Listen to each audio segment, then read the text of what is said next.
நாம் இப்போ போயிட்டுருக்க இடம் பார்த்தீங்கன்னா சோளிங்கர் தாங்க. சோளிங்கர் ராணிப்பேட்டை டிஸ்ட்ரிக்டில் இருக்குது. நிறைய பேருக்கு தெரிஞ்சிருக்கும், தெரியாதவங்களுக்காக சொல்லிக்கிறேன். சோளிங்கரில் வந்துட்டு ஸ்ரீ யோக நரசிம்மர் இருக்கார். அவர் கூட அமிர்தவல்லி தாயாரும் இருக்காங்க. இவங்க 2 பேரும் எனக்கு இருக்கும்போது அங்கே ஆஞ்சநேயர் இல்லாமல் இருப்பாரா, அவரும் இருக்காருங்க. ஸோ சோளிங்கரில் 2 மலை இருக்குங்க. ஒன்று பெரிய மலை, இன்னொன்று சின்ன மலை. பெரிய மலையில் பார்த்தீங்கன்னா யோக நரசிம்மரும் தாயாரும் இருக்காங்க. சின்ன மலையில் ஆஞ்சநேயர் இருக்காங்க. இப்போ அவங்கள தான் பார்க்க போயிட்டுருக்கோம்.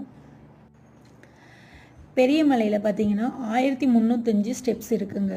அப்படி நம்மளால் ஸ்டெப்ஸ் ஏற முடியல அப்படின்ற பட்சத்தில் ரோப் கார் வசதியும் இருக்குது, நம்ம அதையும் யூஸ் பண்ணிக்கலாம். இது சின்ன மலைக்கு பார்த்தோன்னா 405 ஸ்டெப்ஸ் இருக்குது. அங்கே ரோப் கார் கிடையாது, நம்ம கண்டிப்பாக ஸ்டெப்ஸில் தான் ஏறி ஆகணும். பெரிய மலையில் 2 மலையிலையுமே சரி ஏறும்போது இவங்க அட்டகாசம் தாங்க ரொம்ப ஜாஸ்தி. இவங்க மட்டும் சண்டை போடலங்க, நம்மக்கிட்டேயும் தான் சண்டைக்கு வராங்க. ஏன்னா நம்மளால் கோவிலுக்கு வந்துட்டு பூஜைக்காக எந்த பொருளும் கையில் எடுத்துகிட்டு போக முடியல.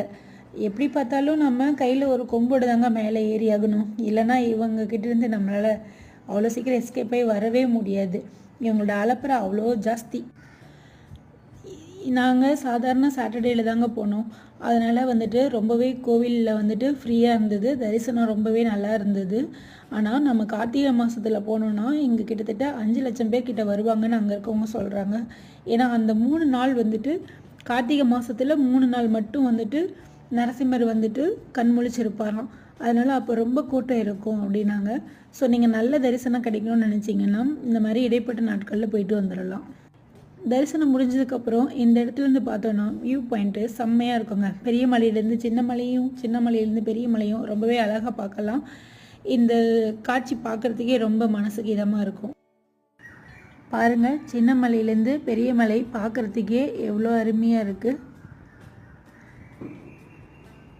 இந்த வியூவும் ரொம்பவே சூப்பராக இருக்குங்க. ஸோ இதெல்லாம் முடிச்சுட்டு நம்ம அப்படியே கிளம்புனோன்னா அடுத்து நம்மளோட பாயிண்ட் வந்துட்டு திருவாலங்காடு தாங்க. ஸோ திருவாலங்காடு பற்றி நான் உங்களுக்கு சொல்லவே தேவையில்ல.